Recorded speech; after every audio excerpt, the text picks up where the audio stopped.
May balak akong budurin ng mag-asawang Adventurers de la Cruz kaya sumama ako sa pagbabike nila today.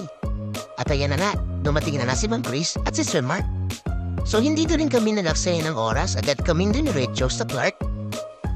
Ang una namin ruta sa Yokohama. Ang ganda ng sunrise. Dito nga meron pang nagagala na Golden Retriever, paborito ng asawa ko yan, at isang Belgian Malinois. Ang ganda ng view.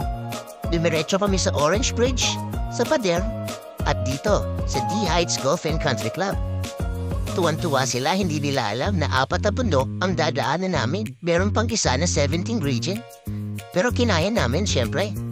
At ang sabi nga nila ang saya dito, ang ganda ng ruta.